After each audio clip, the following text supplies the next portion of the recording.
Hi, this is Daniel DiTuro. Is a low-carb diet the solution to weight loss and preventing serious diseases? In this video, I'll share what are carbohydrates and their health benefits, why go low-carb and how low is low, how much carbohydrates do you need, carbs and antinutrients, should you cut natural or man-made carbs, and the final choice is yours. Carbohydrates, also known as carbs, are sugars, starch, and fiber from plant foods. Meat, poultry, and fish have zero carbs. Fats and oils also have zero carbs. Sugar and starch provide energy. 1 gram has 4 calories.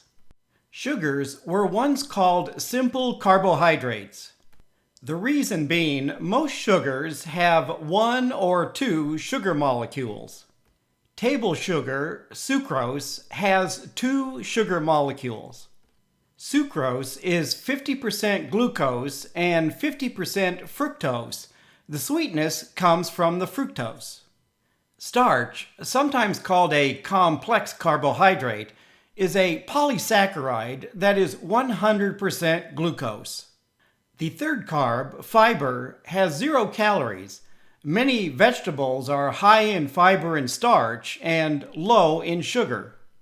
Ripe fruit is usually high in sugar and low in fiber and starch. High starch foods includes grains, vegetables, and legumes.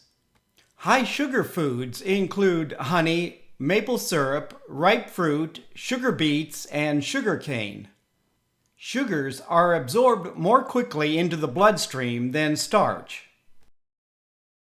Many low-carb diets concentrate on the evils of sugar and starch while ignoring the health benefits of plant foods. Plant foods provide more than sugar, starch, and fiber. They provide fats, protein, essential vitamins and minerals, and a wide variety of phytochemicals.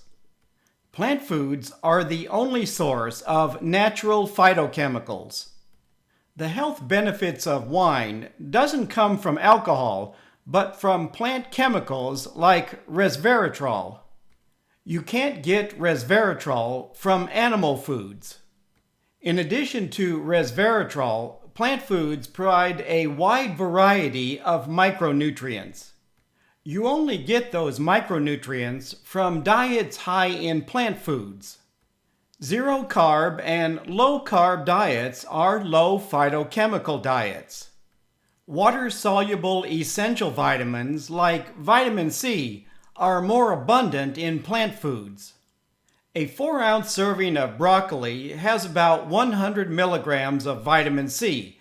The USRDA is 65 to 95 milligrams. The zucchini in this low-carb meal provides about 20 milligrams of vitamin C. Some low-carb diets require dietary supplements to prevent vitamin and mineral deficiencies. Low-carb diets provide higher quality protein than plant-based diets. That doesn't mean a vegan diet or other high plant food diet is protein deficient. Studies show people eating high plant food diets tend to live longer, healthier lives than people eating low-carb diets. So why go low-carb? Well, the main reason for restricting carbs is to prevent or reverse type 2 diabetes. People with type 1 diabetes must also limit carbs, but their diabetes is not caused by a high-carb diet. Unlike insulin-dependent type 1 diabetes, most people can prevent or reverse type 2 diabetes.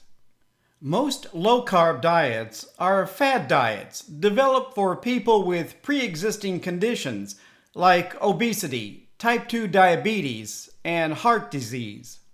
Low-carb diets emphasize rapid weight loss, curing type 2 diabetes, and preventing or curing chronic diseases. They also have a list of secondary benefits common to most fad diets. But how low is low carb? Well, it depends on the diet plan. Some emphasize zero carbs. Others restrict or eliminate high sugar and starch carbs. If you're obese or diabetic, your problem is refined carb blood sugar spikes. If you have chronic pain and kidney stones, your problem is toxic antinutrients like lectins and oxalates. Depending on your health, you can choose between little or no carbs or a moderate range of carbs. All are lower than the 45 to 65% recommended by the U.S. dietary guidelines. Is drastically cutting carbs essential for good health? For someone with type 2 diabetes, the answer may be yes. For someone fearing lectins and oxalates, the answer is not so simple. And some people find low-carb diets are unsustainable. To make low-carb diets more sustainable, enter net carbs. Net carbs equals total carbs minus fiber plus sugar alcohols. Natural carbs have little or no sugar alcohols.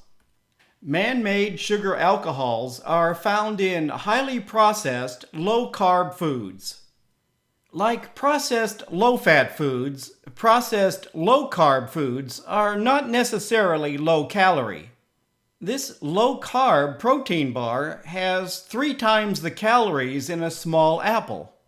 If your goal is weight loss, calorie control may be more important than carb control. So how many carbs do you need? The truth is, it depends on you and your health. One person can eat 300 grams a day and have perfect health, while another has diabetes or heart disease. Unlike fad diets, the USDA publishes dietary guidelines, not requirements. The guidelines recommend a diet of 45 to 65% carb calories. Low-carb diets set a one-size-fits-all limit of 50, 100, or 150 grams a day. In most cases, there's no relationship between total carbs and weight or health. For example, 100 grams of total carbs applies whether a person weighs 150 or 500 pounds. Limiting total carbs to 150 grams a day or less requires banning high-carb foods. 4 ounces of dry pasta has 84 grams of carbs. On the USDA diet, that's about 30% of the daily total, compared to 178% on a 50-gram low-carb diet. Will eating this serving of pasta turn you into an obese diabetic? For most people controlling total daily carbs, the answer is no. Dividing 275 grams of carbs by 3 meals equals 92 grams per meal. That means this pasta entree leaves a 4-gram surplus. Does that mean your meal can have no bread carbs? And no salad carbs? Or dessert carbs? It depends on what you had for breakfast and lunch. My 92 gram per meal carb limit doesn't include beverages and snacks. In most cases, the problem is too many refined carbs.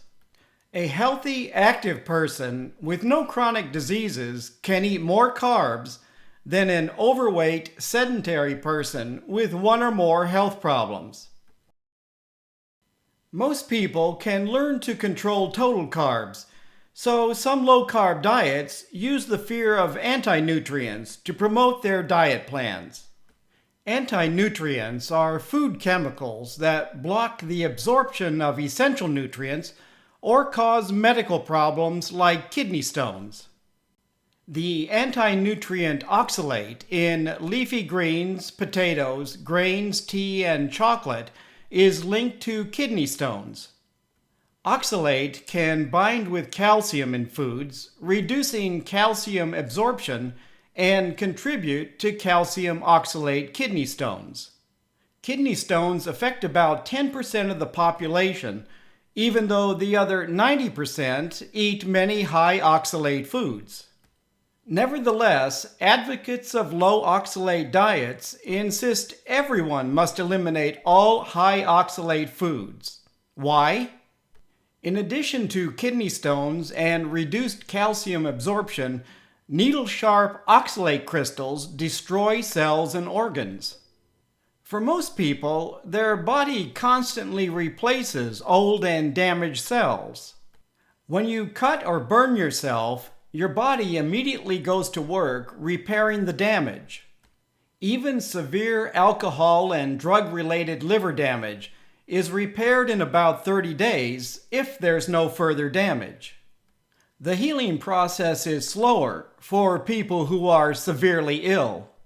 Lectins in beans is another anti-nutrient.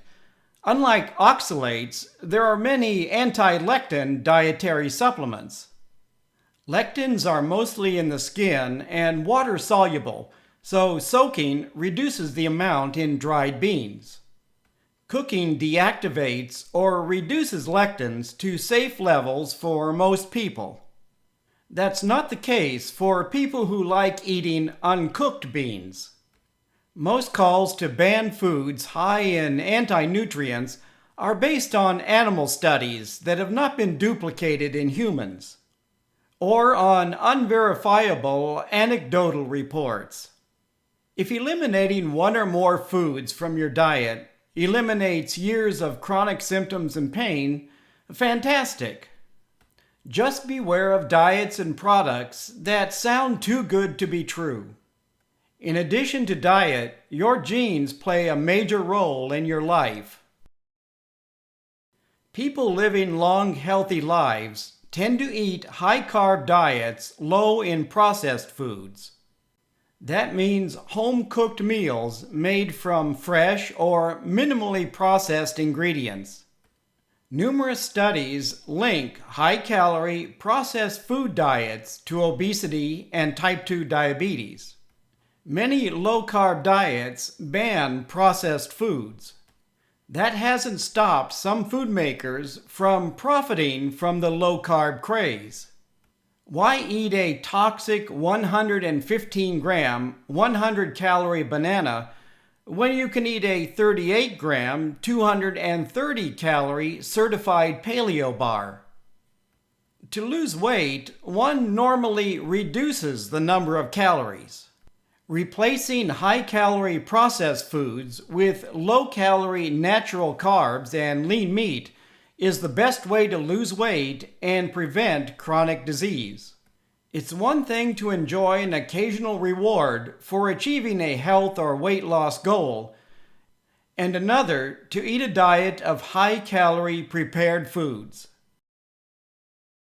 Several viewers have commented my diet videos, like this video, are biased towards the status quo and food industry. Unlike fad diets that claim their way is the only way, viewers can accept, reject, or question the information in my videos. I understand some people are frustrated with doctors that cannot solve years of chronic symptoms and pain. When I became lactose intolerant, I, not my doctor, diagnosed the problem. If you accomplish your goals on a low-carb diet, terrific, keep up the good work.